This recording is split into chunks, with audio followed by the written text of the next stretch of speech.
काय दिसतंय रे फळ्यावर? काय काढलंय मी? रांगोळीचे ठिपके. रांगोळीचे ठिपके काढले आहे का? नाही. हां, असं काहीतरी वाटतंय ना. बघू आता काय आहे ते. किती ठिपके आहेत? 3 इथे 6 इथे मोजा. 9 1 2 3 4 5 6 7 8 9 10. 10. हां, हेच ठिपके अशा पद्धतीने सुद्धा तुम्ही काढू शकता. खाली 2 वर 1, खाली 3 2 1. इथे 3 2 1 आहे. इथे 4 3 2 1, 4 3 2 1. हां, किती आहे इथे? 3, इथे 6, इथे 10. इथे खाली लिहू आपण सगळ्यात सारखेच. 3 6 10. आता समजा 5 घेतले. 1 2 3 4 5. वरच्या सारखे काढू, सोपं जाईल.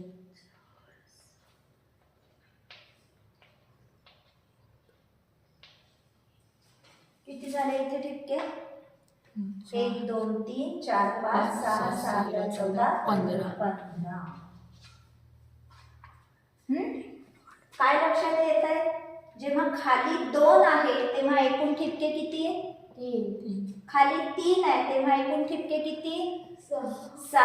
खाली 4 आहे तेव्हा एकूण ठिपके 10. खाली 5 आहे तेव्हा एकूण ठिपके 15. आता बघा खाली किती ठिपके आहेत? 2. 2च्या पुढची संख्या 3. 2 आणि 3चा गुणाकार 6. खाली किती संख्या आहे? खाली किती ठिपके आहेत? 3. एकूण ठिपके 6 आहेत आणि खालचा बेस किती आहे? 3. 3च्या पुढची संख्या 4. किती झाले? 12. खाली किती ठिपके आहेत? 4. 4च्या पुढची संख्या 5 चौक 20. खाली किती आहे? 5. 5च्या पुढची संख्या 6. किती झाले एकूण? 30. आता मला सांगा ह्या दोन मधलं संबंध. 12 आणि 6 मधला, 20 आणि 10 मधला, 30 आणि 15 मधला. म्हणजे आता समजा तुम्हाला विचारलं की खाली जर 6 ठिपके आहेत तर एकूण ठिपके किती? हे जर तुम्हाला काढायचं असेल तर आता आपण ठिपके काढून पाहू. हां, पण जर खूप मोठ्या संख्या आल्या, खूप मोठे ठिपके आले तर एवढे ठिपके आपल्याला काढता येणार नाही आणि मोजता येणार नाही. मग त्याच्यासाठी आपण काही सूत्र तयार करत असतो, बरोबर? मग आता सांगा बरं, पुढच्या ह्या खाली जो जितके ठिपके आहेत त्याला पुढच्या संख्येने गुणल्यावर जे उत्तर आलेलं आहे गुणाकार, त्याच्यात आणि याच्यात काय संबंध दिसतोय तुम्हाला? 3 आणि 6 मध्ये काय संबंध आहे? 6 आणि 12 मध्ये काय संबंध आहे? 10 आणि 20 मध्ये काय संबंध आहे? 15 आणि 30 मध्ये काय संबंध आहे? काय वाटतंय? हा, काय आहे? बरोबर अर्धे अर्धे आहे, हो ना? किती आलेले आहे? त्या गुणाकाराच्या अर्धे आहे, बरोबर आहे. म्हणजे खालचा जो आपला बेस आहे पण त्या बेसला जर त्याच्या पुढच्या संख्येने गुणलं तर त्याच्या अर्धे आपले पूर्ण ठिपके असताना दिसतात आहे आपल्याला, बरोबर.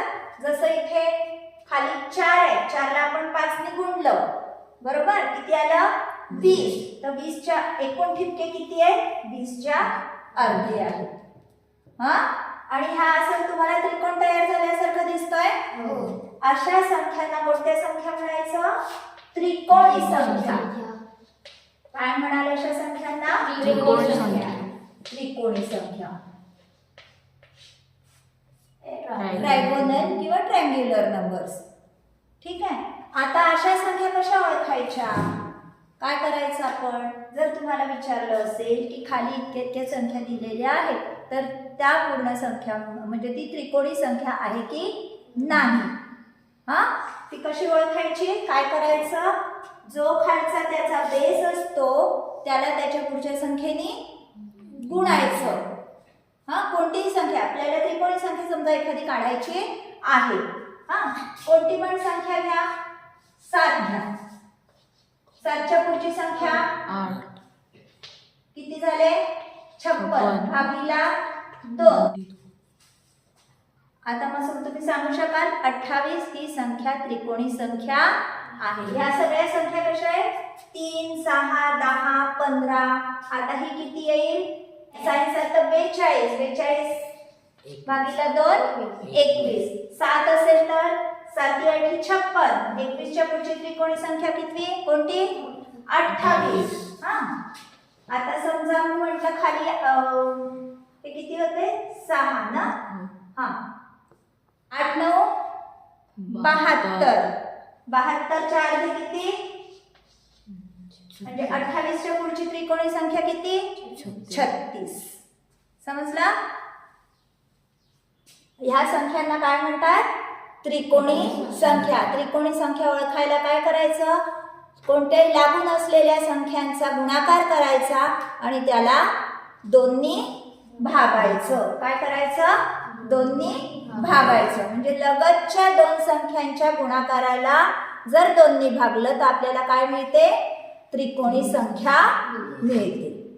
समजा तुम्हाला एखादी संख्या विचारलं, दिलेली आहे आणि तुम्हाला विचारलं की ही त्रिकोणी संख्या आहे का? काय करायचं तुम्ही? त्याची दुप्पट. याची काय करायची? दुप्पट. किती आली? 45 गुणिले 2 90. आता बघायचं 90 हा गुणाकार कोणत्या लागून असलेल्या संख्यांचा गुणाकार होतो आहे का? 90चे तुम्ही काय करायचे? जोड्या काढायच्या. तुम्हाला मागे मी सांगितलं होतं सगळ्या संख्यांच्या गुणाकाराच्या जोड्या काढून ठेवा म्हणून, मोठ्या मोठ्या संख्यांच्या सांगितलं होतं. हा, मग 90च्या अशा जोड्या काढा. 9 आहे दोन्ही लागून असलेल्या संख्या. 2 लगतच्या संख्यांचा गुणाकार आहे 90, म्हणजे 45 ही त्रिकोणी संख्या आहे. समजला? आणि जी लहान संख्या असेल ती संख्या असेल ह्या त्रिकोणी संख्येचा पाया. 1 2 3 4 5 6 7 8 9. ठीक. आता याच्या पुढे काढून बघा. 1 2 3 4 5 6 7 8 2 3 4 5 6 2 3 4 5 1 2 3 4 1. किती? हे सगळे संख्या मोजले तुम्ही तर किती झाले? हे 45 झाले. समजलं? मग आता तुम्हाला संख्या त्रिकोणी संख्या आहे की नाही हे ओळखता येईल किंवा तुम्हाला काढता पण येईल. समजला? किंवा तुम्हाला एखादे विचारलेलं असेल, एखादी त्रिकोणी संख्या दिली असेल आणि तिचा पाया काढायला सांगितला. हा, समजा आता आपल्याला दिलेली आहे संख्या, एक त्रिकोणी संख्या दिलेली आहे 28. 28 ही त्रिकोणी संख्या दिली आहे. याचा तुम्हाला काय काढायला सांगतात आहे? पाया काढायचा. पाया म्हणजे काय? जो खालचा असतो ना बेस, ज्याच्यावर बाकीचे सगळे इमारत उभी असते, या हे पॉइंट सगळे उभे असतात, त्याला काय म्हणायचं? पाया किंवा बेस. तो बेस काढायचा आहे ह्याचा. मग 28 ही जर त्रिकोणी संख्या आहे तर त्याचा पाया काढायला सांगितलेला आहे. तो कसा काढायचा? परत ह्याच्यात सारखं करायचं. 28 दुने 56. 56 चे आपल्याला काय करायचं आहे? असे 2 गुणाकाराची जोडी पाहिजे जी लगतच्या संख्या असतील. हा, 56 चे काय काय आहे? 7 8 56. मग 56 म्हणजेच काय? 7 8 56 आहे लागून असलेल्या 2 संख्या. जी लहान संख्या आहे तो आहे या त्रिकोणी संख्येचा पाया किती आहे? मग 7. बघा बरं इथे कुठे काढलं होतं का आपण? नाही, इथे काढलेले नाही. तुम्ही काढून पाहू शकता. इथे काढून पाहू शकता. 15चा पाया काढायचा आहे. समजा आपल्याला हे नाही माहिती. हा, काय कराल? 15 दुने 30. 30 हा कोणत्या 2 लगतच्या संख्यांचा गुणाकार आहे? 5 आणि 6.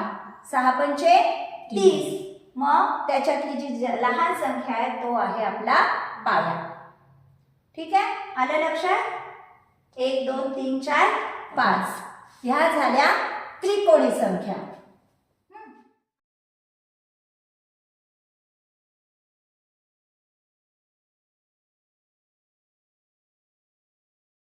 आता बघू आपण ते तिकडे दुसरे थेंब काढलेले दिसतायत का? हो. हे कसे दिसतायत रे तुम्हाला बरं? हा, काय चौरसासारखं दिसतंय का? ह्याला समजा आपण असं काढलं तर हा एक चौरस तयार होतो आहे. बघा खाली 2 आहे वरही 2 आहे, खाली 3 आहे, एकूण रांगाई म्हणजे वर पण किती आहे एकूण 3, 4 आहे वरही 4, 5 असेल तर काय होईल वरही 5, याच्यात आहेत किती एकूण 4, याच्यात किती आहे 9, याच्यात किती आहे 16.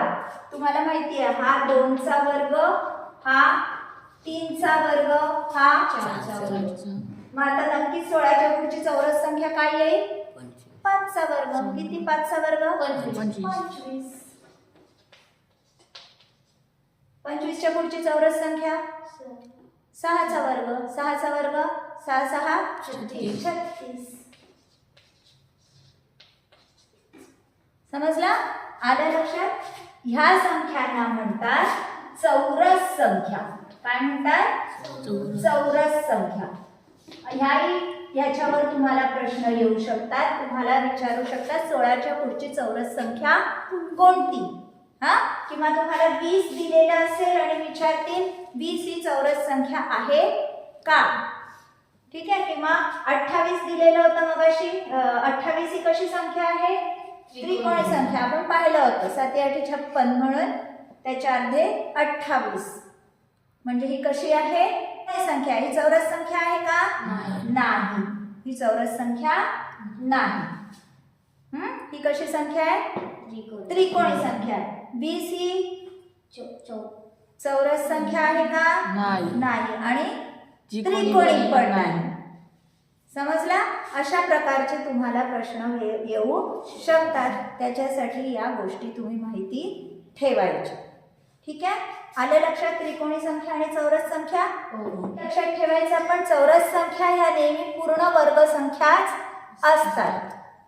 ठीक आहे, 100 ही सुद्धा चौरस संख्या आहे, कारण 100 ही 10 चा पूर्ण वर्ग आहे. हा, म्हणजे पूर्ण वर्ग संख्या ह्या नेहमी कशा संख्या असतात चौरस संख्या असतात. ठीक आहे, स्क्वेअर नंबर्स. तर आता त्रिकोणी संख्या आणि चौरस संख्या चांगल्या लक्षात ठेवायच्या. व्हिडिओ आवडला असल्यास नक्की लाईक आणि शेअर करा, आणि हो, सबस्क्राईब केलं नसेल तर नक्की सबस्क्राईब करा. सबस्क्राईब करून बेल आयकॉनवर प्रेस करा, म्हणजे माझ्या नवीन येणाऱ्या व्हिडिओजचे नोटिफिकेशन्स मिळतील.